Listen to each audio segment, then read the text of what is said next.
자, 오늘 2020년 성탄절을 맞이해서 오후 시간에는 오전에는 성탄에 대해서 오늘은 오후 시간에는 재림에 대해서 그래서 오늘은 성탄 그리고 재림입니다. 오늘 성경 본문 말씀은 히브리서 9장 18절에서 28절까지 18절에서 28절까지 우리 같이 봉독하도록 하겠습니다. 이러므로 첫 언약도 피 없이 세운 것이 아니니 모세가 율법대로 모든 계명을 온 백성에게 말한 후에 송아지와 염소의 피와 및 물과 붉은 양털과 우슬초를 취하여 그 책과 온 백성에게 뿌려 이르되 이는 하나님이 너희에게 명하신 언약의 피라 하고 또한 이와 같이 피로써 장막과 섬기는 일에 쓰는 모든 그릇에 뿌렸느니라.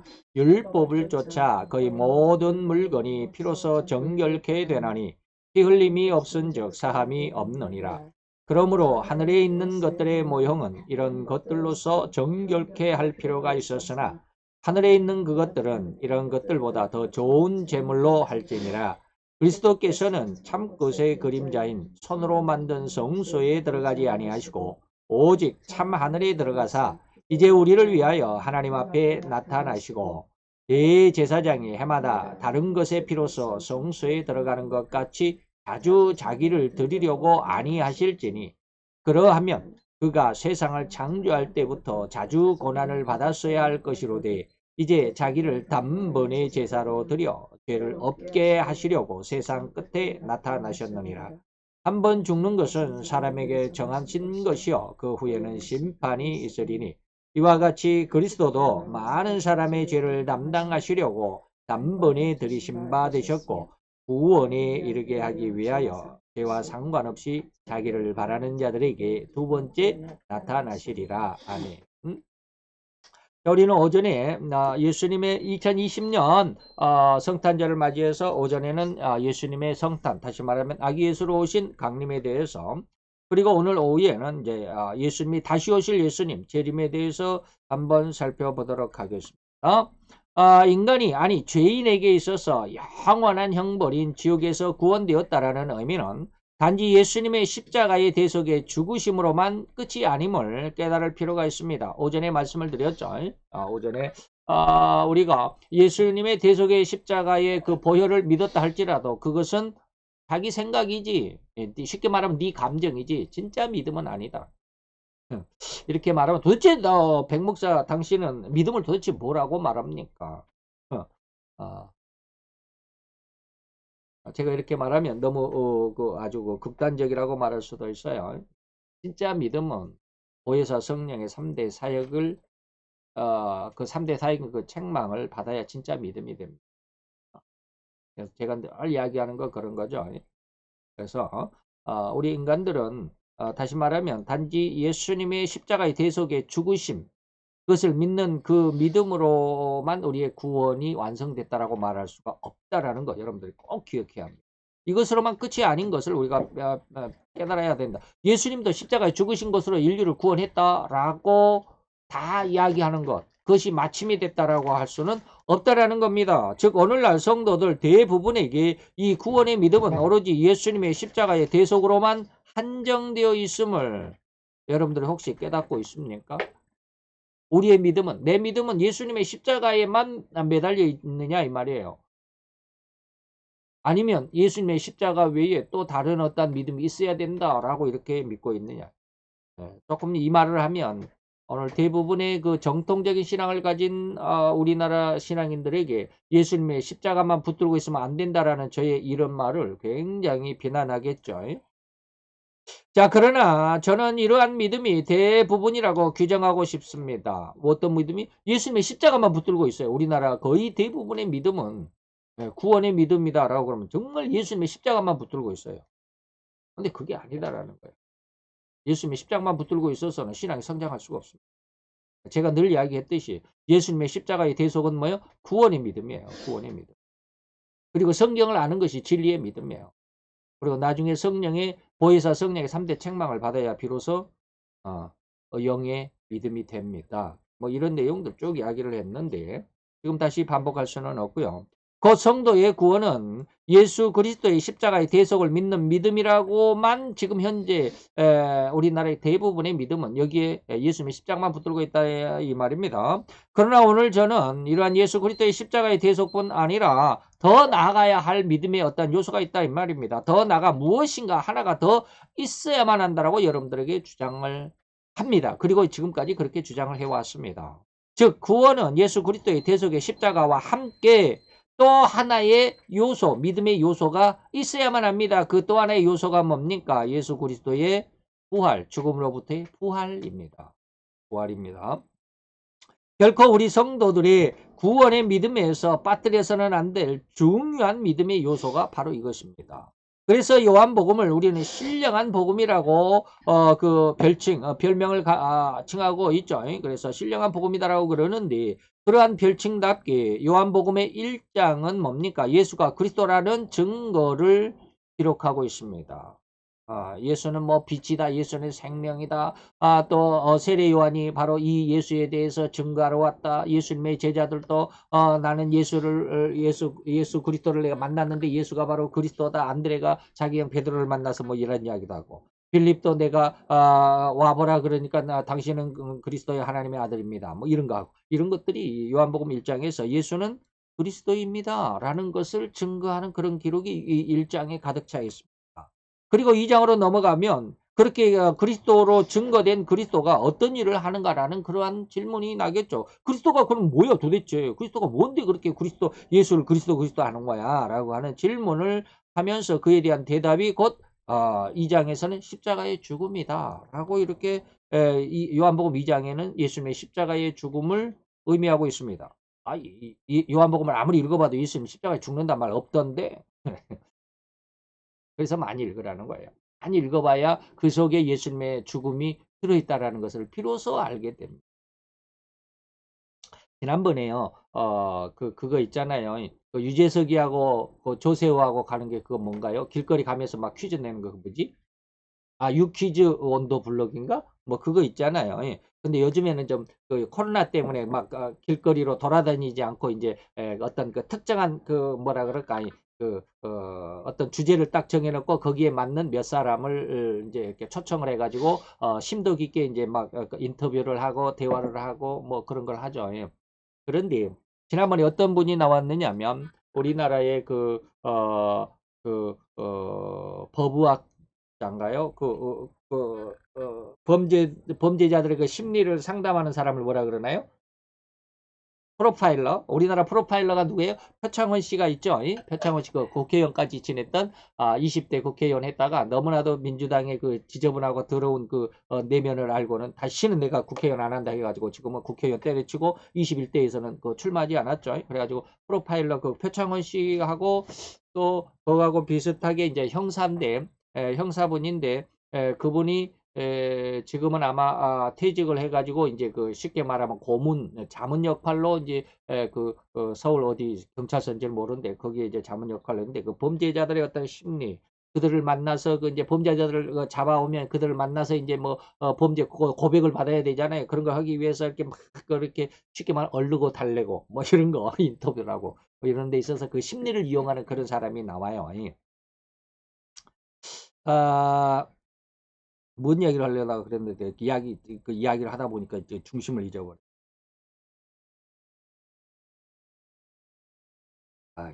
그분이 그 아주 중요한 말을 했었는데 그 이야기를 하려다가 음, 성경적인 내용은 아닌데 그게 성경적인 어떤 지금 말씀드리는 이 장에서는 예수가 그리스도라고 하는 사실과 그리스도는 이런 일을 해야 한다라고 하는 이런 것과 연관이 돼서 제가 지금 말씀을 하려고 그랬는데 그 이야기를 하다 보니 뭐 프로파일러 그렇게 단어가 생각이 안 나고 그것 하다 보니까 잊어버렸다. 어쨌든지 생각나면 다시 말씀드리겠습니다. 자, 2장은 요한복음 2장은 예수가 그리스도라고 1장에서 증거를 했는데 그러면 그 증거된 그리스도는 어떤 일을 하는가라고 하는 질문에 대해서 이제 답을 하는 어떤 형식으로 2장에서는 십자가의 죽음이라는 의미가 들어있다라고 그랬죠. 이렇게 한번 읽어보지 한두 번 읽어가지고는 요한복음 2장에서 예수님의 십자가의 죽음을 받아낼 수가 없다라는 거예요. 그런데 아까 제가 말씀드린 이제 생각이 나네. 그분이 어떤 사건이었습니까? 그 그 연쇄살인인가요? 어떤 그 사건을 맡아서 그 범인을 자백을 받아내는데, 어린이, 그, 어떤 어린이를 성폭행하고 죽였던, 근데 그게 영원히 미제가 돼 있었어요. 누군지 범인을 밝혀내지 못했어요. 그런데 어떤 범인이 하나 잡혀 들어왔어요. 그래가지고 이제, 그 범인이, 이제, 이름은 저는 기억을 못 하겠지만, 그 범인의 수법을 이렇게 다, 어떠한 수법을 이렇게 하다 보니까 뜬금없이 그 어느 날 그 옛날 그 어린아이를 죽였던 그 내용과 수법이 비슷하지 않냐라고 이렇게 그것을 이제 착안을 하고 이런 것 네가 이렇게 해서 죽였지 않냐라고 말하니까 그 범인이 그걸 어떻게 알았냐라고 이렇게 말을 했다는 거예요. 그런데 그 형사가 그렇게 그것을 알아낼 수 있을 때는 그때 당시에 그 어린아이의 그 죽음, 사체가 어떻게 죽었고 어떻게 묻혔고라고 하는 것을 자기 집에다가 자기 책상 앞에다가 그 사진을 걸어놨대. 그 아주 흉측한 사진을 걸어놓고 계속 그걸 봤다라는 거예요. 시간만 나면 그걸 봤다는 거예요. 그 사진인데 뭐 변함이 있겠습니까? 그걸 보고 또 보고 수천 번 수만 번을 봤다라는 거예요. 그 사진만 보는 거예요. 그래서 그 사진에서 도대체 이 사진이 나에게 무엇을 말하는지, 이 사진이 도대체 이 사진 속에서 이 범인이 도대체 무슨 짓을 했는지 그 흔적을 좀 말해달라고 수천 번 수만 번을 봤다라는 거예요. 그리고 나서 그 범인이 다른 범죄로 이제 그 용의자로 붙잡혀 가지고 들어왔는데 범죄자를 이렇게 이제 취조를 하고 신문을 하고 인터뷰를 하다 보니까 너무나도 똑같다는 이 지금 현재 네가 지금 잡혀온 그 수법하고 옛날에 이 어린아이가 이렇게 죽은 이렇게 죽였을 것이라고 하는 이것을 이렇게 딱 보니까 너무나도 똑같다라는 거예요. 그래서 네가 그걸 죽였지 않냐라고 그러니까 범인이 그걸 어떻게 알았냐? 전혀 모를 줄 알았나? 아무도 모를 줄 알았는데 영원히 묻힐 줄 알았는데 그걸 어떻게 알았냐? 그러니까 그 형사가 그런 말을 했대. 내가 이 사진을 수천 번 수만 번 들여다봤다. 그건 뭐예요? 성경을 많이 읽어야 요한복음 2장에서 예수님의 십자가의 죽음이 들어있는 것을 볼 수 있다라는 거예요. 그렇지 않고 그냥 요한복음 2장 읽어보니까 예수님이 물론 포도주를 만들었대. 거기에 무슨 뭐 예수님의 십자가 죽음과 무슨 상관이 있어? 이렇게 그냥 지나갈 수 있다 이 말. 그래서 계속 읽으라는 거예요. 읽고 또 읽고 아무 의미가 없는 것 같아서 또 읽고 하다 보면 한 500번쯤 읽다 보면 그 뜻이 드러나 보인. 그래서 예수님의 십자가의 죽음이라고 하는 것이 요한일서가 아니라 요한복음 2장 1절에서 12절까지 내용. 다시 말하면 우리가 흔히 말하는 물론 포도주를 만드신 이 사건 속에서 예수님의 죽음을 우리가 발견할 수 있다라는 거예요. 그래서 성경을 많이 읽어야 된다고 이렇게 말씀드리는 겁니다. 그래서 이때 포도주가 모자란다라고 하는 어머니의 말씀 속에 아직 내 때가 이르지 아니했다라는 이 말씀 속에서 예수님이 이 때라고 하는 것은 예수님의 포도주의 사건. 다시 말하면 성경 전체적에서 포도주는 네 가지 뜻이 있다고 그랬죠. 물을 대용으로 한다. 음료수다라고 하는 것이고. 두 번째는 예수님의 십자가의 보혈을 의미하는 것이고. 세 번째는 어떻게 즐거움과 쾌락, 즐거움을 의미하는 것이고. 마지막 네 번째는 뭐요? 계시록 14장에 나오는 심판의 피를 의미하는 것입니다. 그 중에서 이제 요한복음 2장에서는 예수님의 계속의 보혈을 의미하고 있죠. 그래서 내 때다라고 말할 때 바로 포도주를 연관해서 예수님은 자기의 십자가에 죽으실 때를 연관시키고 있다라고 하는 것이죠. 이때 바로 포도주와 때의 관계. 다시 말하면 그 때라는 것은 포도주를 흘려갈 때, 즉 십자가에 죽으실 것을 비유함으로 기록되어 있습니다. 라고 하는 것이죠. 그러나 그 십자가의 대속의 죽음만이 기록되어 있는 것이 아니라 그래서 2장에는 예수님의 포도주를 흘릴, 다시 말하면 예수님의 십자가에 죽으실 일만 기록되어 있는 것이 아니라 2장에서는 더 나아가서 또 다른 의미가 기록되어 있습니다. 그것이 바로 부활입니다. 부활이 기록되어 있어요. 부활이 어디가 있어? 라고 말할 수 있는데, 요한복음 2장, 이제 12절까지는 예수님의 포도주 사건, 물론 포도주를 만든 사건 속에서 예수님의 십자가의 죽음을 의미한다면, 그 이후 13절에서 21절까지 내용 속에서는 성전을 헐면 내가 3일 만에 다시 세운다 라고 하는 이 말은 예수님의 부활을 의미합니다. 근데 뭐 3일 만에 네가 이 성전을 하라라. 그럼 내가 3일 만에 세울게. 그러니까 옆에 있는 사람들 그 말 뜻을 이해를 못 하잖아요. 아니 헤롯이 46년 동안 지은 이 어마어마한 성전을 네가 어떻게 3일 만에 세우냐? 이 거짓말쟁이야. 저기 뭐야 현혹 유혹하는 세상을 유혹하는 그런 아주 가짜야 막 이러죠. 가짜 교주다 뭐 이렇게 이야기를 하잖아요. 뜻을 모르니까 그래요. 근데 이제 그것을 하나님의 뜻에 대해서 계속 읽고 또 읽다 보면 이런 하나님의 의도, 하나님의 진의가 드러날 수 있다라고 하는 거죠. 이것이 바로 예수님은 3일 만에 예수님의 부활, 자기 몸으로 부활하는. 그래서 예수님은 자기 몸을 성전으로 비유하신 것이죠. 그래서 예수님의 3일 만에 부활을 의미하고 그것을 비유로 알리시는 내용이 기록이 되어 있습니다. 그리고 23절에서 25절까지 석절을 통해서 예수님은 마지막으로 뭐냐면 6월절 양에 대해서 기록하고 있습니다. 다시 말하면 예수님이 십자가에 죽으신 그 사건은 어린 양으로 1장에서 보니까 요한복음 1장에서 보라 세상 죄를 지고 하는 하나님의 어린 양이다라고 세례 요한이 예수님을 증거하잖아요. 그 6월절의 어린 양. 6월절 어린 양은 뭐예요? 6월절에 잡혀 죽는 거예요. 그래서 다시 말하면 예수님의 십자가의 죽음의 사건은 어느 날 아무 날이나 죽으면 되는 것이 아니라 꼭 6월절 날 죽어야 돼. 기가 막히죠. 6월절이 아니면 죽는 것은 그냥 죽는 거지. 왜 6월절 양? 6월절이야만 하나님 앞에 이 양을 잡아서 피를 드리고 그 양의 고기를 그 불에 태워서 번제로 드리면서 하나님 앞에 죄를 용서받는 그 약속의 날이 바로 6월절이거든요.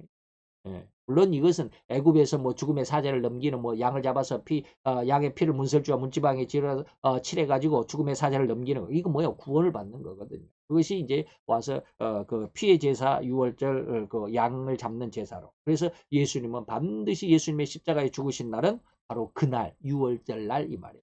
그래서 그 예수님의 피가 우리 마음의 믿음의 문지방과 설주에 발라져서 이제 앞으로 오는 그 영원한 심판의 그 죽음을 넘어가게 하는 그런 은혜가 바로 이 6월절입니다. 그래서 2장에 보면니까 그래서 1장은 뭐요? 예수는 그리스도다라고 하는 것이고 2장에서는 그리스도는 십자가에서 대속으로의 피를 흘려 죽을 것인데 그 죽는 날은 오로지 6월절이어야만 한다라고 하는 그런 내용, 죽음과 부활 이런 내용들을 그리고 6월절에 이것이 이루어져야 한다는 내용들이 들어 있습니다. 이렇듯 성경의 내용, 그 성경의 기록에 면면이 담겨 흘러가는 하나님의 의도, 곧 하나님의 진의를 발견해 내야만 우리는 성경을 공부하는 신앙의 성장의 은혜의 기준이 될 수 있다는 것이죠. 그러한 하나님의 진의를 따라서 우리 성도들의 신앙이 더더욱 훈련을 받고 완전히 익숙할 정도로 숙련되어야 하는 진정한 신앙, 다시 말하면 참성도로 인정이 된다. 그래서 우리가 예수님의 십자가만 붙들고 있으면 안 된다라는 말은 뭐냐면 예수님의 십자가 안에만 있으면 쉽게 말하면 사단의 농간에 쉽게 넘어간다 이 말이에요.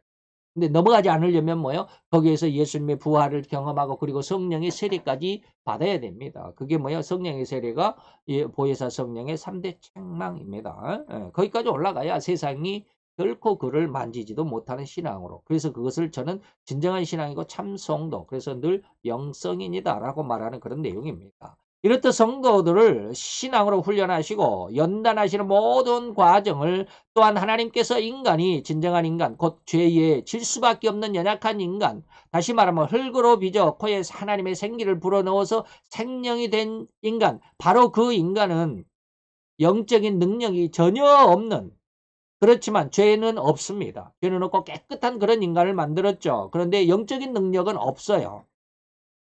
아니 죄가 무엇인지를 전혀 알지도 못하는 너무도 순수한 인간으로 창세기 1장 28절 인간을 하나님께서 처음 만들 때 바로 그 인간이 바로 이러한 순수한 인간이에요. 영적인 능력은 없으면서 그러나 죄는 아직은 없는. 예. 그런데 그러한 순수한 그 너무나도 영적인 능력이 없기 때문에 다시 말하면 하나님을 반대하는 언행, 하나님을 반대하는 말이나 그러한 행동이 무엇인지조차 아직은 알지도 못해. 이게 죄가 뭔지를 몰라요. 왜? 성경에 보니까 로마서에 보니까 뭐요? 율법이 없으면 우리가 죄를 죄로 인정하지 못한다. 알지 못했다 이 말. 그러니까 아담과 하와는 죄가 무엇인지를 몰라요. 그런 상황 속에서 사단에게 꼬임을 당했죠. 그러니까 그게 죄인 줄 모르고 그냥 넘어가는 거예요. 같이 어깨동무하는 거잖아요. 그렇게 순수했던 그런 이 순수하다는 의미의 반대적인 의미는 뭐예요? 너무나도 순수해서 오늘날로 말하면 어리숙한 내가 지금 좀 바보스럽다라고 이렇게 하려다가 말해서 좀 순화를 해서 어리숙한 시골 청년이나 처녀 같은 그래서 아무것도 모르는데 너무 순수한 깨끗한 죄가 없는 것 같은 뭐 이런 모습이죠. 이러한 상태이기 때문에 사기꾼에게는 너무나도 쉽게 속을 수밖에 없는 그런 상태다 이 말이죠. 이게 바로 아담과 하와의 첫 상태였습니다. 결코 이런 인간으로는 이 험악한 사단의 관계나 그 괴계를 이길 수가 없다라는 것을 하나님은 너무나도 잘 알고 계시죠. 그래서 하나님은 자신인 삼위일체의 형상과 모양으로 만든 인간이 죄의 그리고 사단의 농간으로 영원한 지옥의 형벌인 지옥의 영원한 고통과 멸망에 받는 것을 그대로 내버려 두실 수가 없었죠. 그래서 그 대비적으로 인간을 영적인 무능 상태에서 이제는 훈련과 연단으로 인해서 모든 죄와 영적인 어두움인 귀신과 악령들까지라도 쉽게 제압할 수 있고 정복할 수도 있고 쫓아낼 수도 있는 영적인 권능을 가진 인간으로 변화시키기를 성장시키기를 원했습니다. 이때 이 인간을 제가 방금 말했던 영성인이다. 완전한 인간이다. 죄도 없고 죄도 없다라는 말보다 죄를 이길 수가 있고 그 다음에 영적인 그런 죄를 이길 수 있다는 말은 영적인 능력이 있는 것이죠. 그리고 죄에 대해서 대항할 수 있는 이거 영성인 완전한 인간이라고 할 수 있는데 달리 말하면 완전한 인간으로 성장시키는 것이 하나님의 목표였습니다. 바로 이렇듯 완전한 인간 혹은 영성인으로 성장시키기 위한 근본 과정의 첫 번째가 뭐냐면 바로 예수 그리스도의 십자가의 보혈입니다. 다시 말하면 우리가 고기를 굽더라도 그냥 생 고기를 굽는 것보다는 거기에다가 이제 양념을 우선 이렇게 양념을 조미를 하고 그래가지고 딱 절여 놓으면 더 맛있어지잖아요. 그때 이 고기를 아주 맛있게 하기 위해서는 어떤 사람은 무슨 마늘에다가 어떤 사람은 우유에다가 무엇을 섞어 가지고 거기다가 푹 3일 동안 쟁여놓고 막 이런 거 하잖아요. 바로 그렇듯이 아주 그 순수한 인간 흙으로 만들어 가지고 혀에 생기를 불어넣어서 생명이 된 그 인간은 영적인 능력은 없지만 아직은 죄가 없는 깨끗한 인간인데 그 인간에게 영적인 권능, 완전한 인간이 되게 하기 위해서 거기에 한 가지 하나님이 제일 먼저 첨가시키는 첨가제가 뭐냐면 바로 예수님의 십자가의 보혈이다라고 하는 것입니다. 그래서 그뿐 아니라 이제는 마지막으로는 성령 하나님의 형상인 권능까지 덧입혀 주시고자 하신 의도 그 계획까지 이루어져야만 바로 완전한 인간이 되는 겁니다. 이것이 바로 진짜 신앙입니다. 그러니까 우리는 지금 성부 하나님이 우리를 혈계에서 인간을 만든 그것과 예수 그리스도의 십자가의 보혈 이것만 붙잡고 있습니다. 근데 마지막 누가 있어요? 성령 하나님, 삼위인 성령 하나님의 은혜가 필요하다라고 하는 겁니다. 이 모든 과정을 너무나도 확실하게 아신 하나님께서는 제2위, 제1은 누구예요? 성부, 제2는 성자, 제3은 성령. 그래서 3위 그러죠. 예? 3위. 그 중에서 제2위 말씀의 하나님이 인간의 육신을 입고 오심으로 예수라는 이름을 얻으셨고 그리스도로서 십자가의 죽음과 부활을 이루셨으며 이후 제3위이신 성령 하나님께서는 성령 세례를 부어주심으로 땅끝까지 나아갈 수 있는 권능을 얻게 하셨습니다. 이게 이제 세상을 이기는 권능입니다. 세상을 이기는 권능, 땅끝까지 이르는 권능이 세상을 이기는 권능인데 이제 앞으로 이제 쭉 말씀을 드리겠지만 이 권능이 없으면 결코 우리는 다시 말하면 성령 하나님, 보혜사 성령 하나님의 성령 세례가 있기 전에는 우리의 신앙이 아무리 강하고 아무리 내가 훌륭한 신앙이다라고 자신해봤자 결국에는 다 무너지게 돼 있다.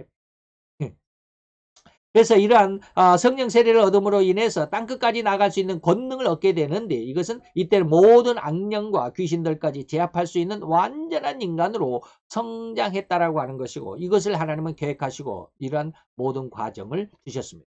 성부 하나님께서 인간을 흙으로 만드셨고 그리고 성자 예수님의 피가 거기에 덧입혀지고 마지막으로 성령 하나님께서 성령으로 권능의 세례를 주심으로 내가 다 세상을 이겼다라 하신 그 이김의 권능을 주신다. 이 성령 세례의 중요성은 곧 땅끝까지 이르게 될 수 있다는 것인데 사도행전 1장 8절이죠. 오직 성령이 너에게 임하시면 성령이 너에게 세례로 주어지게 되면 너희가 뭐요? 권능을 받는. 이게 바로 세상을 이기는 세상과 세상의 법칙 사단과 악령과 귀신들까지라도 다 이길 수 있는 능히 제압할 수 있는 이런 것이 뭐요? 권능입니다. 아담에게는 없었죠. 예수를 믿는 자들에게만 주어집니다.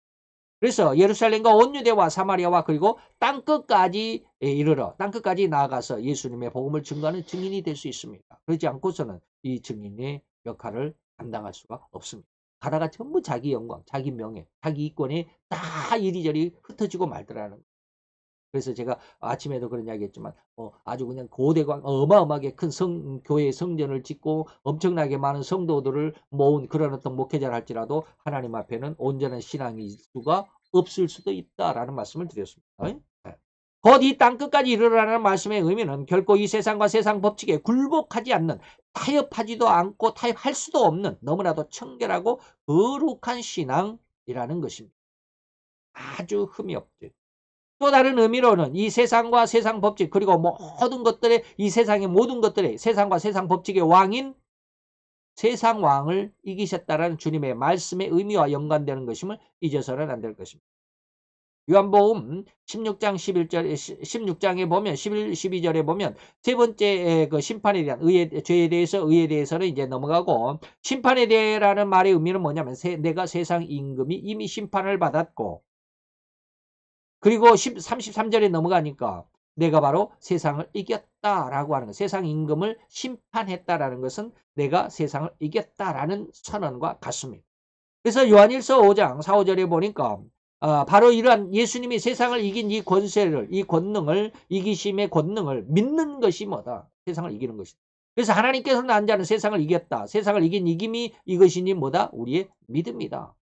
이 믿음이 어떤 믿음이요? 예수가 하나님의 아들이심을 믿는 것이고, 세상을 이겼다라고 하는 그 이기심, 예수님이 세상을 이기신 그 이김을 믿는 것이 바로 믿음이다라고 하는 것이죠. 그래서 지금까지 드린 말씀의 모든 결정체를 결론해 보겠습니다. 즉 보혜사 성령님의 3대 사역 중에서 세 번째인 심판에 대한 책망은 이미 예수님께서 이 세상에 아기의 예수로 오셨을 적에 헤롯의 칼날을 피하여 애굽으로 피신한 것이 바로 이 세상 왕을 이기신 그 첫 번째 시작입니다. 그래서 마태 2장 13절에 보니까 요셉에게 하나님의 천사가 현몽하여 가로되 헤롯이 아기를 찾아 죽이려고 하니까 일어나 빨리 아기와 그의 모친을 데리고 애굽으로 피해가 있어라. 그리고 내가 내게 이르기까지 거기에서 좀 피난살이 해라. 뭐 이렇게 하셨죠. 그리고 예수님의 공생의 33년의 모든 삶은 바로 세상 왕을 이긴 사단을 이기신 삶인 것을 우리는 부인할 수가 없죠. 그래서 병든 자를 일으키고 뭐 귀머거리를 그리고 눈먼 자를 또 벙어리를 이렇게 다 고치신 이러한 일들은 사단의 억압에 있는 자들을 다 그 사단의 권세를 이기시고 그들을 해방시켜 주신 그런 사건이다 이 말입니다. 그리고 그리고 그 극적인 이기심은 뭐요? 부활입니다. 마지막은 부활이죠. 그래서 베드로전서 1장 3절에 보니까 예수 그리스도의 죽은 자 가운데서 부활하심으로 우리의 뭐요? 거듭나게 하시고 산 소망이 되게 하셨다. 그의 부활이 우리에게 진짜 소망인데 예수님의 이러한 부활은 뭡니까? 여자의 후손은 여기서 말하는 너는 누구예요? 사단, 뱀이죠. 여기서 말하니까 내가 너로 여기서는 이 하나님께서 뱀이 아담과 하와를 유혹해서 선악과를 먹게 했던 그 죄값을 물어가지고 이제는 내가 너 뱀의 후손, 그 사단의 후손이죠. 다시 말하면 죄인들입니다. 그래서 내가 너로 여자와 온수가 되게 하고 너의 후손, 세상의 후손들도 여자의 후손 예수님과 원수가 되게 하리니 여자의 후손은 예수님은 네 머리를 상하게 할 것이다. 너를 빗밟아 이길 것이다. 이것이 예수님이 세상에 대한 책망인 것입니다. 그래서 이미 세상 왕은 심판을 받았다라고 하는 것입니다. 이것을 베드로전서 5장 10절에서 분명하게 이야기합니다. 이는 예수님께서 우리를 자기의 영원한 영광에 들어가게 하신 이가 잠깐 고난을 받음으로 인해서 우리에게 오늘날 성도들에게 친히 우리의 성도들의 신앙을 온전케 하시며 굳건하게 하시며 강하게 하셔서 우리의 믿음의 터를 견고하게 하여 주신 세상을 이기게 하시다. 이 부활로 인해서 사단은 영원한 패배를 당했으며 우리 주님이신 예수님의 이 이기심은 우리 성도 이기심이 아니라 이기심은 성도들에게 가장 강력한 온전과 산소망을 주시나니 이제 이러한 내용과 예수님의 그 모든 그리스도로서의 사역을 믿는 성도들에게 주시는 가장 크고 완전한 은혜고 축복인 것입니다. 할렐루야. 예수 그리스도의 다시 오심. 재림의 주를 기꺼이 맞이할 수 있는 귀한 신앙의 성도로 잘 성장하시기를 간절한 마음으로 축원해 드립니다. 아멘. 오늘 예수님이 재림하시는 그 의미, 그 과정 속에서 어떠한 것인가라고 하는 것. 다시 말하면 오늘은 여러분들에게 그 예수님의 재림에 하실 때 그 은혜, 다시 말하면 세상을 이기셨다라고 하는 것을 여러분들에게 중점적으로 재림 신앙의 중심으로 좀 여러분들이 신앙의 중심을 세우시기를 바라는 마음에서 이 말씀을 드렸습니다. 오늘 2020년 성탄 그리고 오늘 오후 예배 예수님의 재림의 그 말씀 속에서 여러분들의 신앙의 중심을 좀 잡았으면 감사하겠습니다. 기도합시다. 할렐루야 주님, 오늘도 주님의 귀한 사랑과 은혜를 감사를 드리나이다. 주의 영광 앞에 있는 이 아름답고 귀한 시간을 통해서 하나님의 영광을 향한 우리들의 신앙에 또 우리들의 발걸음에 더욱더 굳건하고 더욱더 굳세어질 수 있는 귀한 은혜, 귀한 축복이 되기를 원합니다. 세상의 그 어떠한 환난과 역경 그리고 공격과 방해와 아버지며 그 방해의 공작 속에서라도 결코 흩어지거나 아버지며 넘어질지라도 그러나 멸망치 아니하고 좌절치 아니합니다. 온전한 신앙으로 비록 아버지며 좁은 길을 간다 할지라도 그 길이 협착하고 좁지만 끝내는 영원한 생명이 그 문 안으로 입성해 드린다라고 하는 예수님의 약속을 결코 잊지 아니할 수 있는 귀한 성도의 신앙이 되게 도와 주옵소서. 오늘도 주님의 귀한 사랑을 감사를 드리며 예수 그리스도의 이름으로 기도하였사옵나이다.